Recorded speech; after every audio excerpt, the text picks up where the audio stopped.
Loyalty is a word that sounds powerful, yet most people never test what it truly means. They assume loyalty because of kind words, shared moments, or familiar smiles. But assumption is fragile. Niccolò Machiavelli would remind us that loyalty is not spoken. It is exposed. And the only way to expose it is through tests. Subtle, deliberate, sometimes brutal. The truth is that many people around you are not loyal to you. They are loyal to the benefits of being near you, your strength, your resources, your influence. And when those benefits vanish, so do they. As Friedrich Nietzsche once wrote, there are no friends, only moments of shared selfishness. That observation still cuts deep today. What appears to be loyalty is often self-interest wearing a pleasant mask. Machiavelli believed that true loyalty only reveals itself when something is at risk. It is not proven in calm waters but in storms. That is why he devised quiet tests. Not to harm others, but to uncover who stood firm and who would retreat. The first test is deceptively simple. Withdraw the spotlight. Stop giving constant praise. Stop validating others with your attention. Step back and observe. If someone grows bitter, distant, or begins aligning themselves elsewhere, you have your answer. They were never loyal to you. They were loyal to how you made them feel about themselves. That is not loyalty. That is addiction to ego. True loyalty remains even when applause stops. It does not require your constant light to maintain its presence. In fact, real loyalty leans in when you step back. It checks on you. It holds position. The false evaporate or seek a brighter stage. And in their disappearance you lose nothing. You reveal the truth. The second test is more subtle but just as revealing. Introduce uncertainty. Speak of a bold decision you are about to make. A risky move. A change of direction. And then watch. Do they encourage your growth or do they disguise their fear as advice? Do they cloak insecurity in words like, "I just don't want you to get hurt"? This is not about your safety. It is about their comfort. If your growth threatens their position, they will try to anchor you where they feel secure beside you. The philosopher Seneca once said, "It is not the man who has too little, but the man who craves more that is poor." Those who resist your growth are often not protecting you, but protecting their place in your shadow. The third test is silence. Not as punishment, not as manipulation, but as space. Stop speaking. Stop explaining. Go quiet and see who steps forward without being summoned. Those who only show up when you are visible, when you are entertaining, when you are shining, they are spectators, not supporters. Real loyalty notices your silence. It reaches out without an audience. It asks, "Are you okay?" instead of, "Why aren't you responding to me?" This test is painful because it shatters the illusion of mutual care. But illusions are dangerous. They make us trust shadows as though they were stone. Machiavelli warned that the greatest threat to a ruler is not the army outside the gates. It is betrayal within the walls. That lesson applies not only to kingdoms but to every life. Your life is your kingdom. And not everyone deserves a place in the castle simply because they smiled at the gates. The next test of loyalty is perhaps the hardest to face. Show weakness. Not a performance. Not a dramatic collapse. But a subtle moment of uncertainty, a small crack in the armor. Let others see that you are not invincible. That you too can struggle. And then watch. This is where loyalty sharpens or shatters. Some people are only loyal to your strength. They admire the image, not the person. They bow to the ladder, not the hand that built it. The moment they see the ladder wobble, they step back. Not out of concern, but because your weakness unsettles them. Why? Because they were never truly supporting you. They were using your strength to climb. And when the ladder breaks, they move to the next one. Machiavelli understood this clearly. He wrote, "The one who stays when the palace shakes is the only one worthy to stand when it is rebuilt. The loyal stay steady in your silence, your doubt, your fall. The disloyal retreat, because your weakness exposes the fragility of their commitment." The fourth test is colder, sharper, and more revealing than all the others. Give someone an opportunity to benefit by betraying you. Not an extreme test. Not a cruel trap. But a subtle moment where choosing themselves over you could give them advantage. Watch what they do. Do they warn you in advance? Do they come forward with clarity and honesty?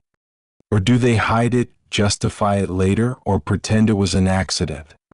This test exposes more than loyalty. It reveals values. And values do not lie.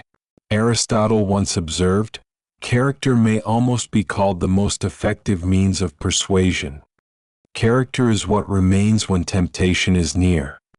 Character is the difference between betrayal and integrity." The reality, though, is harsh. Most people will fail one of these tests, because most people are not built for real loyalty. They are built for convenience, for appearance, for transaction. They cling to you when it benefits them and drift when the cost is too high. And here is the paradox. You do not lose them when they fail. You reveal them. You uncover what was already true. Machiavelli himself warned, "The promise given was a necessity of the past. The word broken is a necessity of the present." In other words, loyalty that depends on convenience was never loyalty at all. It was camouflage, a soft theater of affection masking quiet self-interest. To strip that mask away is not cruelty. It is clarity. And clarity, though painful, is the foundation of strength. Better to walk with one proven ally than to be surrounded by 100 uncertain ones. Because the weak links in your circle are not neutral. They are corrosive. Every false smile dulls your vision. Every false nod weakens your edge. Every silent betrayal leaves a crack in the foundation. And hesitation in matters of power and survival is death. There is a certain violence in silence. Not the violence of shouting or striking, but the quiet withdrawal that exposes truth. Machiavelli often implied that absence itself is a battlefield. Because when you step back, when you go quiet, when you remove the energy that others feed on, you begin to see who was real and who was only there for the performance. Loyalty is not loud. It does not need applause. It is revealed in quiet spaces, when no one is watching, when there is nothing to gain. The Stoic philosopher Epictetus wrote, "If you want to know a man, observe how he behaves when he has nothing to do." The same is true of loyalty. If you want to know who is truly with you, observe how they act when you are not shining, not entertaining, not carrying the room. The ones who vanish when silence falls were never there for you. They were there for the reflection of themselves in your light. Silence hurts because it strips away illusions. But illusions are dangerous. They keep us blind, convincing us that smiles equal trust, that presence equals support. And when betrayal comes, it is always from the ones we assumed would never falter. This is why silence is one of the sharpest tests. It does not demand explanation. It does not provoke excuses. It simply creates space. And in that space, people reveal themselves. Some lean in. They ask quietly, "Are you okay?" Others fade, finding a brighter stage. Do not mourn their departure. You did not lose them. You unmasked them. The second layer of this test is clarity. When you begin cutting away illusions, when you choose to see people as they are rather than as you wish them to be, something unsettling happens. Conversations shift. Faces change. People who once felt secure begin questioning your intentions. Why? Because your awareness is a threat to their comfort. When someone benefits from your blindness, your clarity becomes their enemy. As Machiavelli noted, the weak will always mistake strength for cruelty. Your refusal to play the same old game will feel harsh to those who relied on your softness. But remember, compassion without discernment is not kindness. It is negligence.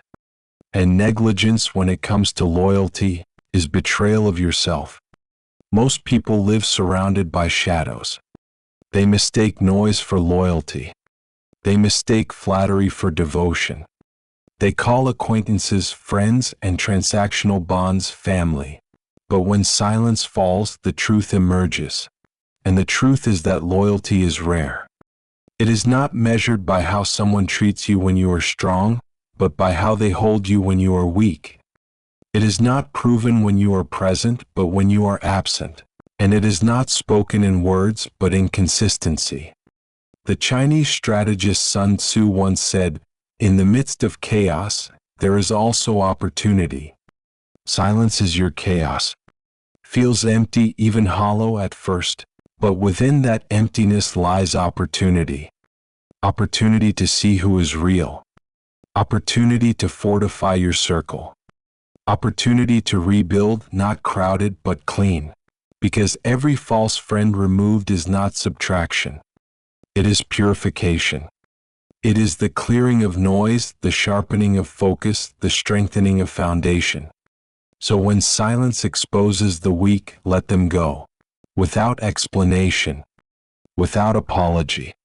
Without regret. That silence is your crown. Wear it with precision. Because those who remain, those who hold steady in your absence, are worth more than 100 convenient allies. The final revelation of loyalty is that the tests you apply to others eventually turn inward. You begin to ask, am I loyal in silence? Do I protect those who trust me, or do I vanish when it is inconvenient? Because real power is not only about commanding loyalty. It is about embodying it. To demand trust without offering it is hypocrisy. To expect devotion without practicing it is weakness. Machiavelli believed that a ruler must be both feared and respected. But above all, he must be trusted by the few who truly matter. And that kind of trust is not built on words. It is built on consistency. On standing firm when it costs you something. On guarding the names of your allies in silence, as though their reputation were your own. On holding their secrets as if they were weapons, never to be dropped or misused. This is the transformation from ruler of others to ruler of self. The philosopher Confucius once wrote, "The strength of a nation derives from the integrity of the home." In the same way, the strength of a leader derives from the integrity of his own loyalty. You cannot build empires with people you do not trust, and you cannot keep trust if you yourself are untrustworthy. This is where loyalty shifts from being a demand to being a discipline. It becomes less about testing others and more about testing your own endurance. Will you stay true when temptation whispers? Will you remain consistent when storms rise? Will you offer presence when there is nothing to gain? When you find the rare ally who passes every trial, the spotlight withdrawn, the uncertainty test, the silence, the weakness exposed, the temptation of betrayal, that person becomes more than part of your circle. They become part of your core. And the core is sacred. Protect it with the same intensity you protect your own life. Because in a world of shifting alliances and fragile loyalties, even one proven bond changes everything. It sharpens your execution. It steadies your focus. It allows you to move forward without watching your back because now you have eyes behind you. That kind of loyalty cannot be bought. It cannot be faked. It is forged in fire, in test, in silence. It is earned. And once earned, it becomes priceless. The Roman philosopher Cicero once declared, "Nothing is more noble, nothing more venerable than loyalty." Yet he also warned that betrayal often comes from those we trusted most. This is why vigilance never ends. The test of loyalty is not a one-time event. It is a lifestyle. a constant refinement of who stands beside you and who must be cut away. Some betrayals will be loud, dramatic, impossible to miss. But most will be quiet. A missed defense, a subtle hesitation, a word spoken in the wrong room. Betrayal does not always scream. It often whispers. And unless you are listening carefully, you will miss it. So you must keep testing. Not out of paranoia, but out of precision. Because every weak link tolerated becomes a crack in the fortress. And loyalty, like a fortress, is only as strong as its weakest stone. When you cut disloyalty, you do not lose support. You remove distortion. You gain clarity. And clarity is the soil from which power grows. Machiavelli would remind us that respect outweighs affection in the game of power. Affection fades. Respect endures. And proven loyalty, loyalty tested, sharpened, unbroken, is rarer than both. When you find it, honor it. Not with empty words, but with access, with presence, with loyalty returned. Because in the end, the greatest strength is not being surrounded. It is being fortified. Not crowded, but clean. Not noisy, but clear. And in that clarity, you no longer question who is real. You know,